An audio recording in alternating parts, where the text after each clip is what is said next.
ఈసారి ఎన్నికల్లో ఫ్యాన్ జోరు మరింత పెరిగిందని వైఎస్ఆర్సీపీ పిఠాపురం ఎమ్మెల్యే అభ్యర్థి వంగ గీత అన్నారు. జగన్ మళ్లీ ముఖ్యమంత్రి కావాలని ప్రజలు కోరుకున్నారని ఆమె చెప్పారు. సీఎం జగన్ ఇచ్చిన హామీలే కాదు, ఇవ్వని హామీలు కూడా నెరవేర్చారని తెలిపారు. ల్యాండ్ యాక్ట్పై ప్రతిపక్షాలు విష ప్రచారం చేశాయని మండిపడ్డారు. అసెంబ్లీలో సపోర్ట్ చేస్తున్నామని చెప్పి ఎన్నికలు రాగానే మాట మార్చడం సరికాదన్నారు.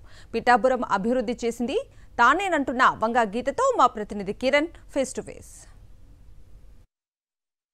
ఓవరాల్గా పిఠాపురం పరిస్థితి ఏ విధంగా ఉంది? ప్రస్తుతం మనతో మాట్లాడడానికి వైఎస్ఆర్సీపీ ఎమ్మెల్యే అభ్యర్థి వంగ గీత గారు మనతో పట్టినారు.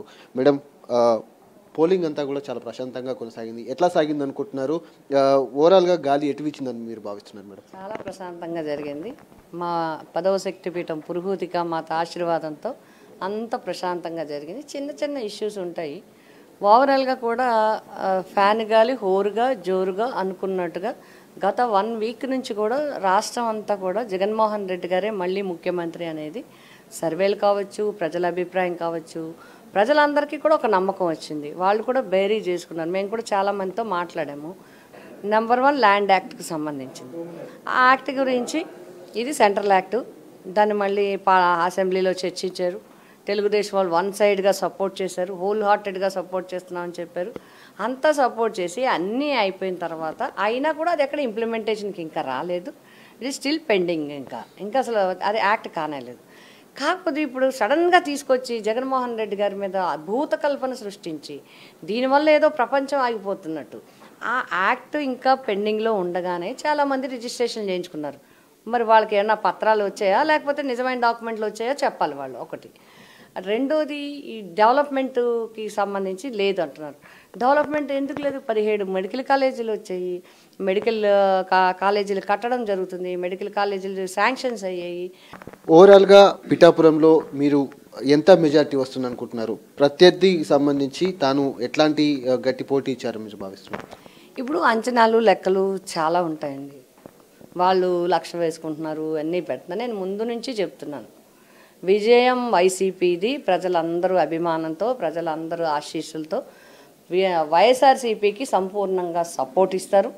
మంచి మెజార్టీ ఇస్తారు, గౌరవంగా ఇస్తారు జగన్మోహన్ రెడ్డి గారికి. దాని తద్వారా నాకు ఆడబడుచుకి గౌరవిస్తారు, ఆడబడుచుని ఆశీర్వదిస్తారనే సంపూర్ణ విశ్వాసం నాకుంది. 59 నెలల పాలనలో వైఎస్ జగన్ ప్రభుత్వంలో సంక్షేమం అభివృద్ధి రెండు కళ్ళలాగా పాలన అంతా కూడా కొనసాగింది. దీన్ని తిప్పికొట్టేందుకు అటు ప్రతిపక్షాలు ఆడినటువంటి కుట్రలు అనుకోవచ్చు, లేదంటే కుతంత్రాలు అనుకోవచ్చు, వీటన్నిటిని కూడా ఓటు రూపంలో జనం సమాధానం చెప్పిల్లు అనుకోవచ్చా? అంటే ఇదే తప్పుడు ప్రచారం ఇదంతా.